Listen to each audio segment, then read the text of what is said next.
Salut à toutes et à tous, on fait le point pour parler de Noob les Arcanes Ultimes, puisque le projet a pas mal avancé, qu'on vient de terminer les tournages d'avril, et on va en attaquer pas mal en mai, donc je vais vous évoquer tout ça. Et puis on va parler aussi du final de la campagne de crowdfunding Noob, le grand livre des souvenirs, donc le gros guide officiel, qui en est actuellement à 272 509. La campagne est d'ores et déjà réussie, on est déjà sur des montants qui égalent voire qui surpasse la plupart des campagnes actuelles, puisque actuellement on est premier sur Ulule, on est la plus grosse campagne encore une fois, donc vous êtes en train de nous propulser très très haut. On n'est pas dans une logique de record à battre, puisque le projet en lui-même, c'est un guide officiel sur les 16 années d'aventure de la web-série Noob, saison 1 à saison 11, donc l'ensemble de Noob en web-série, vous allez voir les coulisses, le storytelling et compagnie. C'est un très très beau livre, mais j'ai bien conscience que c'est un public de niche qui va participer à ce projet-là. C'est pas un projet mainstream comme un jeu vidéo ou une trilogie, où d'un côté vous allez avoir des professionnels du monde du jeu vidéo ou des gamers qui vont se dire bah tiens ça m'intéresse, je vais voir ce que ça donne, ou de l'autre côté des professionnels ou des gens qui aiment regarder de la fiction sur internet qui vont se dire bah tiens je participe, je vais voir jusqu'où ils vont aller ces petits gars. Là c'est un guide officiel, donc vraiment public de niche, quelqu'un qui a vibré durant toutes ces années avec Noob et qui a envie d'avoir un totem souvenir de qualité, puisque c'est un jumeau de l'encyclopédie Noob, donc c'est un bouquin c'est vraiment le bouquin de collection, quoi. Il est vraiment magnifique. En plus, en infographie, on est aidé par Mago Yonde et son équipe. Donc, Mago, qui est un professionnel de l'infographie. Alors, il est aussi chanteur et tout ça. Je sais qu'il y en a beaucoup qui le connaissent par rapport à son groupe de musique. Mais là, il est aussi infographiste. Et il travaille notamment avec Gastronogeek, il travaille avec Poisson Fécond. Enfin, voilà, c'est quelqu'un qui est une pointure dans le milieu et qui donc va nous aider, grâce à vous, grâce à votre budget, à faire quelque chose avec un rendu encore plus sympa. Et c'est évidemment celle qui est aux manettes, c'est Gaïa, Anne-Laure, c'est elle qui a choisi les photos, c'est elle qui fait toutes les réunions avec Mago, c'est elle, on va dire, la réalisatrice de ce livre, et qui récupère tous les témoignages de l'équipe, qui compile tout ça, c'est un travail de dingue. Et l'avantage, c'est que ce projet ne me bloque pas de temps. Donc moi, c'est plutôt les hauts faits de ce projet-là qui vont justement me donner un peu de travail, et c'est du travail cool, puisqu'on est en train de débloquer pas mal de vidéos pour Lolly Drivers. On a déjà débloqué 2 hauts faits légendaires sur les 5, notamment Noob, dernier duel. C'est un arc narratif indépendant qui va raconter le dernier combat entre Phantom et Omega Zell avant que Phantom parte faire des quêtes qui feraient potentiellement de lui l'ombre du temps, c'est-à-dire qu'il rentrerait dans le lore, un peu comme Arthéon quand il est devenu World Boss. Ceux qui ont déjà acheté, toujours pareil, dans la dimension transmédia, ceux qui ont déjà acheté les light novels ou les mangas de Noob Reroll, ils savent en fait ce qu'il en est, l'évolution de Phantom. Évidemment, ça n'empêchera pas Phantom d'avoir d'autres avatars, mais celui-ci qui avait été banni, ensuite qui avait été recréé, qui est entré dans la guilde Noob, qui a monté ses niveaux à côté de Gaïa, Omega Zell, Sparadra, Arthéon, et ensuite qui a eu toute une trajectoire que vous verrez au fil de Lolly Drivers, et qui ensuite va partir pour tenter de faire sa quête pour devenir l'ombre du temps. Celui-là a une trajectoire très particulière avec la guilde Noob, donc il y aura une symbolique assez forte pour ce dernier duel entre Phantom et Omega Zell. Donc vous connaissez un peu le background entre ces deux-là, et ce sera un déferlement d'effets spéciaux. Il y aura vraiment quelque chose de surpuissant dans ce combat. On va faire plusieurs tournages, puisque là vraiment l'arc narratif est axé là-dessus. Donc le corps de cette vidéo sera le combat. Donc on va lui accorder plusieurs journées de tournage, ce qui permettrait d'avoir quelque chose d'assez fou, avec plein d'effets spéciaux. Donc j'espère que vous allez tous passer un bon moment devant votre ordinateur à regarder cette vidéo de Lolly Drivers. Et l'autre projet qui vient d'être débloqué ce matin, là au moment où j'enregistre cette vidéo, c'est Noob, le pouvoir du phénix. Donc là on va raconter une traque, une chasse au trésor, une traque à l'item de Gaïa, qui est le plus grand stratège et la plus grande chasseuse de trésors d'Olydri. Sauf que celui-là de trésor, c'est particulier. Il aura une résonance dans l'univers qui est assez particulière. Vous verrez notamment, il y aura des conséquences dans Noob les Arcanes Ultimes. C'est à la fois une ellipse complétée, et à la fois ça va en dire beaucoup sur Gaïa et comment elle fait justement pour traquer ses trésors.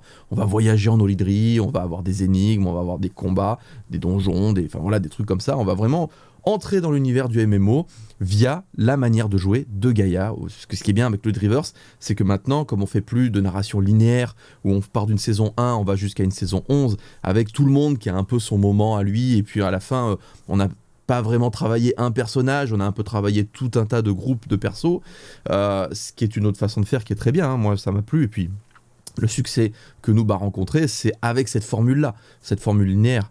Donc là, on prend un risque avec cette formule fragmentée via des arcs narratifs, une constellation d'arcs narratifs qui sont tous connectés les uns aux autres, comme ça se fait aujourd'hui, hein, puisque finalement, si vous regardez bien, le MCU, World of Warcraft, Star Wars, Walking Dead, tout ça évolue dans ce sens-là.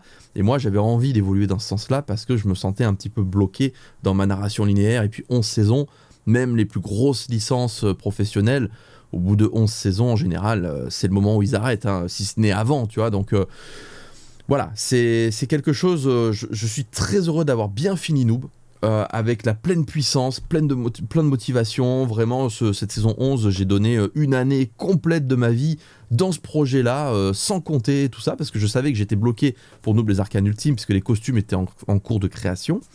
Et donc je savais que je pouvais pas aller beaucoup plus loin que ce que j'avais déjà tourné pour Noob les Arcanes Ultimes. Donc cette saison 11 a vraiment bénéficié de toute la pleine puissance de Noob à l'instant T.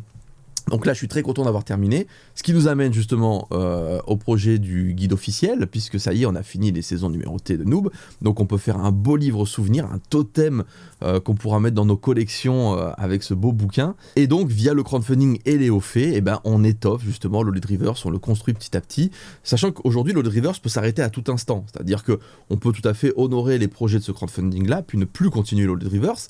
Il n'y a plus de fin maintenant, si vous voulez, c'est que ce sont plein d'histoires qui vont soit compléter ce qui s'est passé dans le passé, soit qui vont vous montrer un petit peu ce qui se passera dans le futur, enfin voilà, c'est vraiment tout un tas de... C'est une constellation d'arcs narratifs indépendants. Donc il n'y a pas de fin attendue, c'est pas comme les saisons linéaires. Donc ça peut s'arrêter à tout instant, et finalement c'est la communauté qui décide combien de temps on va continuer. Donc là, grâce au crowdfunding, vous décidez qu'on va continuer encore au moins un an. On sait que le 1er mars, notez bien, hein, le 1er mars, il y a le Grand Rex. Bientôt, il va y avoir la mise en vente des billets. Je vais vous tenir au courant, mais je dois livrer l'affiche début mai.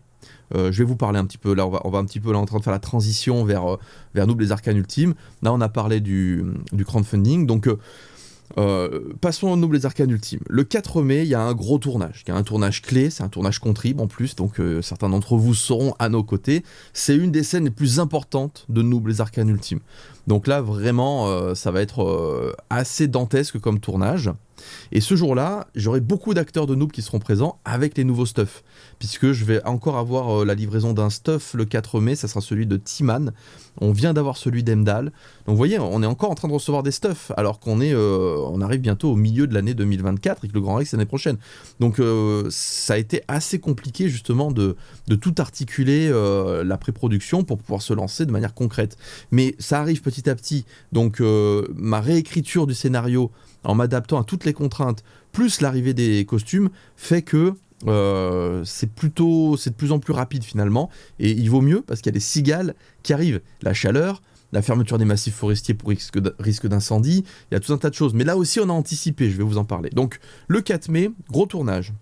Beaucoup d'acteurs avec leur nouvelle apparence, donc shooting photo, shooting sur fond vert, shooting aussi de photos, et ça sera pas secret, hein, vous pourrez voir Saphir notamment avec sa nouvelle apparence, Emdal avec sa nouvelle apparence, Timon avec sa nouvelle apparence, vous avez déjà vu Gaïa avec sa nouvelle apparence, puisqu'on a tourné pour la première fois hier. Donc je vais pouvoir avoir justement une belle affiche pour le Grand Rex que je vais créer ensuite, et donc là je vais l'envoyer à l'équipe qui s'occupe de la mise en vente des billets, et ensuite on va pouvoir lancer cette mise en vente privée dans un premier temps via les participants à nos crowdfunding, donc saison ultime, bloc de Gaïa 6, enfin tous les crowdfunding depuis la saison ultime en fait. Donc vous allez avoir une mise en vente privée, et donc ensuite, quand on est sûr que tous les participants à nos Ulule auront eu leur billet, on passera à la mise en vente publique. Donc je vous tiendrai au courant. Mais en tout cas c'est imminent. Je pense que d'ici fin mai, vous devriez avoir le lien avec justement ces mises en vente de billets, et donc réserver votre samedi 1er mars pour un moment, je pense, qui sera assez fou, puisque c'est comme toujours. Ça sera peut-être notre dernier Grand Rex. La dernière fois, on pensait que ça serait notre dernier Grand Rex. La communauté a tellement envoyé du lourd qu'on a pu encore en programmer un autre. Ok, on y va, on va encore prendre ces bons moments, hein, de manière très égoïste. Et d'ailleurs, il faut bien que vous compreniez une chose, c'est que on est à une époque où on se dit, ok, il va falloir évoluer. Alors certes, on a fait évoluer notre format narratif linéaire, ça aurait eu aucun intérêt de faire saison 12, 13, 14, etc. Parce qu'à chaque saison, on perd des gens. Il y a plein de gens qui disent mais Noob, c'est pas fini depuis la saison 5. Mais Noob, c'est pas fini avec la trilogie.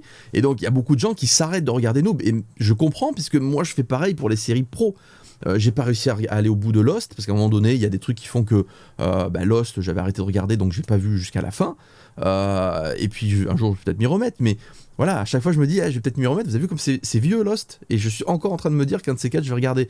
Ça m'a fait pareil pour Walking Dead. J'étais assez assidu. Puis saison 6, il y a des trucs qui font que j'ai plus le temps de regarder. J'ai perdu le fil. Et hop, je crois que c'est allé jusqu'à la saison 10, 11. Enfin, c'est monté assez loin. Je comprends tout à fait les gens qui se sont arrêtés de regarder Noob via ce format-là, le format linéaire. Et donc, évoluer via des arcs narratifs fractionnés, c'est une chose, c'est une première évolution. Mais en vrai, à l'échelle d'Internet aujourd'hui, ça devrait pas suffire ce genre d'évolution. Il faudrait qu'on se dise, ok, les choses ont changé, pourquoi on est parmi les derniers à faire de la fiction sur Internet? Il y en a encore, hein. Je vois que Fred il tourne aussi pour d'autres groupes et compagnie. Donc on le voit qu'il y a quand même d'autres groupes qui tournent de la fiction. Mais c'est plus la tendance. On aurait dû, normalement, dans la logique des choses, après la saison 11 de Noob, se dire, ok, on fait quelques vidéos de temps en temps, ok, mais il faut qu'on change un petit peu notre format et que maintenant on se mette à faire du stream très régulièrement, hein, comme un vrai streamer, ou alors qu'on fasse un format YouTube ou qu'on se mette à faire du format court, parce qu'aujourd'hui c'est ce qui marche et compagnie. C'est ça qu'on aurait dû se poser comme question si on avait voulu, entre guillemets, rester à la page et avoir une dynamique qui reparte à la hausse de manière assez explosive. Mais grâce au crowdfunding, comme celui-ci qui va se terminer dans une semaine, eh ben, on peut, entre guillemets, se payer le luxe de se dire « Ok, Osef, Internet évolue, mais notre communauté, elle est toujours là, elle nous soutient, donc on se concentre sur nos projets. Ok, on n'est plus dans l'air du temps, c'est très bizarre, on est parmi les seuls à faire encore de la fiction avec plein d'effets spéciaux, avec un côté transmédia, univers étendu et compagnie. C'est une singularité, c'est bizarre. Presque tous les autres groupes ont disparu. Il reste encore la Flanders qui a repris les tournages, ça y est, c'est officiel, donc ça c'est cool. Donc Flanders qui revient. Mais sinon, voilà, il y a plus grand monde. Et ben, grâce à notre communauté, on est dans notre bulle, on a des petits budgets qui arrivent, alors que c'est des gros budgets, mais à l'échelle de la fiction audiovisuelle, de jeux vidéo ou de l'édition badass de gros bouquins, ça reste des budgets où il faut quand même qu'on surveille chaque dépense. Hein. C'est pas on a plein d'argent et tout ça. On fait hyper gaffe et la part de bénévolat, elle reste colossale parce que sinon ça pourrait pas exister ce genre de projet.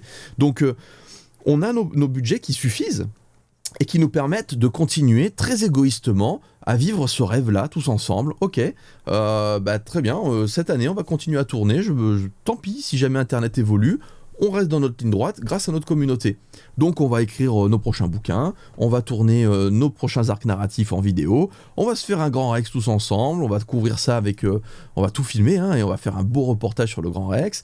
Voilà, on continue notre aventure, l'aventure Noob, de manière très authentique grâce à la communauté sans forcément avoir besoin de changer la formule pour rester dans l'air du temps parce que on est tous parents, hein, il faut faire manger nos enfants et tout ça, donc si jamais demain cette passion empiète sur nos activités rémunérées, alors pour ma part c'est particulier, je suis auteur, donc si je vends des livres j'ai des droits d'auteur et donc c'est comme ça que je vis, et quand je fais de la vidéo, entre guillemets, c'est comme si je créais une pub qui permet de dire hey, regardez, je suis auteur, vous nous connaissez un petit peu via Noob, vous avez vu qu'il y a un univers étendu, qu'on fait des bouquins, et ces bouquins-là, hop, il y a des droits d'auteur qui tombent, et ça me permet de faire vivre ma famille. Les acteurs de Noob, ils sont sollicités peut-être 1 à 2 fois par mois, ça fait quoi, 2 après-midi, 3 après-midi, ça ne leur prend pas plus de temps finalement que si jamais ils allaient faire du tennis ou du foot avec des copains et s'ils avaient donc un loisir. Donc Noob est un loisir et moi je dois faire très attention à ce que ça reste un loisir et que ça n'empiète jamais sur leur travail.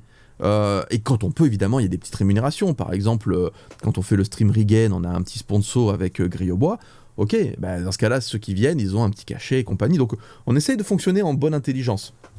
Donc, voilà, je rentre dans les détails, mais cette manière de fonctionner, on peut la garder grâce au crowdfunding. Donc vraiment, en disant ça, j'essaye de vous faire comprendre l'importance, finalement, l'impact que vous avez à la fois sur nos vies et sur notre création. Et puis c'est un petit peu une manière de résister quelque part. Il ne faut pas que ça s'éteigne. Voilà, la fiction sur Internet, il ne faut pas que ça s'éteigne. Et on n'en est pas loin. Donc du coup, nous, on est là, on résiste. L'envie, elle est là. Et grâce à vous, on en a les moyens. Donc merci. Merci beaucoup. Donc, reprise des tournages en mai, il va y avoir donc ce gros tournage le 4 mai qui va être très très important. Il y a JBX et Petulia, donc l'équipe de Reflet d'Acide qui vient nous voir en mai et qui va donc tourner dans Noob. Il va y avoir pas mal de scènes, surtout d'action. Avant les vacances d'été, c'est beaucoup de scènes d'action parce que ça demande de la post-prod et on sécurise ça. Ensuite, quand il y aura les cigales et compagnie qu'on pourra plus tourner en plein air, là il va y avoir une autre phase qui va s'activer, ce sont les tournages en intérieur, notamment dans des endroits assez futuristes pour pouvoir développer le lore de Neogicia et véhiculer un petit peu le scénario de cet arc narratif. Il y a aussi des endroits qui sont un peu rétro, hein, avec des grandes bibliothèques pleines de bouquins. Je sais pas si vous connaissez, mais il y a la maison de Jean Écart qui donc est restée telle quelle, hein, c'est un peu devenu une sorte de musée, et donc on va tourner là-dedans. Là, ça sera plutôt des scènes côté coalition, côté magie, quoi, en tout cas. Je sais pas encore exactement ce que je vais mettre dedans, ça va dépendre aussi de qui est dispo et compagnie, mais voilà, il va y avoir des scènes où on va pouvoir tourner sans mourir de chaud, tout en faisant évoluer le scénario, donc ça c'est cool, on va pas s'arrêter cet été, ça c'est bien. Et ensuite, septembre, octobre, novembre, décembre, on termine les tournages de ce projet-là. Il faut à peu près 20-22 tournages pour une saison complète, on en est à 8 actuellement, donc on va arriver, cet été, on va commencer l'été, on sera peut-être à 14-15 tournages. Voilà, cet été, on va arriver peut-être à 18-19. Et donc à la rentrée, ça va être les derniers tournages, voire des améliorations, des reshoots, hein, des reshoots comme on dit, peut-être. Mais en tout cas, ce projet est travaillé aux petits oignons. La pré-prod a été compliquée, ça a pris pas mal de retard, mais on sait faire maintenant. Et je pense que cette pré-prod et ces contraintes m'ont permis de trouver des idées que j'aurais pas forcément eues si tout s'était passé selon les plans. Et ces nouvelles idées, honnêtement, à chaque fois que j'en parle à quelqu'un, ils me disent « Ah ouais, cet arc narratif, il ressemblera pas aux autres. » Donc en tout cas, vous êtes en train de défoncer tous les hauts faits. J'espère qu'on va défoncer tous les hauts faits jusqu'à 300K, parce qu'il reste encore 2 arcs narratifs à débloquer, plus un talk show, ça c'est cool aussi sur Twitch. J'en ai parlé dans une autre vidéo, donc je redéveloppe pas. Mais si on peut débloquer encore du contenu pour le Leadriver, ça c'est cool. Et puis du Twitch pour pouvoir avoir des rendez-vous et de pas perdre le lien, parce que quand je suis en post-prod, il y a toute une période où je sors rien, et quand je sors rien, j'ai pas envie de me retrouver à dire à la communauté « on est de retour 3 mois après ». C'est pour ça que le live prend un petit peu le relais et permet de rester en contact. Il y a aussi mes vidéos immersives. Alors, si vous voulez suivre nos tournages, ça c'est important. Il y a une autre chaîne YouTube, il y a Fantôme et Olydri, il y a Gaïa et Olydri, et donc il y a Noob et Olydri. Donc Noob et Olydri, c'est cette chaîne-là, c'est la chaîne principale, celle qui est dédiée à nos fictions pures et dures. Mais il y a aussi 2 chaînes, il y a la chaîne de Gaïa et Olydri, et Fantôme et Olydri, où vous avez vraiment tout ce qui est envers du décor. Alors Gaïa, c'est plus tous les lives, il y a quelques vlogs aussi, il y a pas mal de choses où vous pourrez les redécouvrir sur cet espace.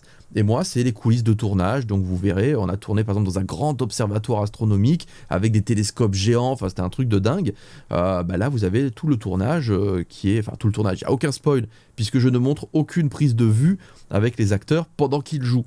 Je vous montre comment on prépare quand on arrive sur les lieux. Je vous montre vraiment du point de vue du réalisateur, mais il n'y a pas de spoil sur l'histoire. Donc vous pouvez y aller, pas les yeux fermés, parce que pour le coup ça se regarde, mais vous pouvez y aller en toute tranquillité. Voilà, donc je pense avoir fait le tour. Encore une fois, merci pour ce crowdfunding. On va voir ce que le final nous réserve. Merci aussi de suivre nos aventures. Hein. N'hésitez pas, donc, comme je disais, à vous abonner sur nos autres chaînes YouTube. Les liens sont sous la vidéo, de façon de tout ça. Donc voilà, un grand merci et c'est la fin de ce point. Je vous dis à très bientôt. Allez, bye bye.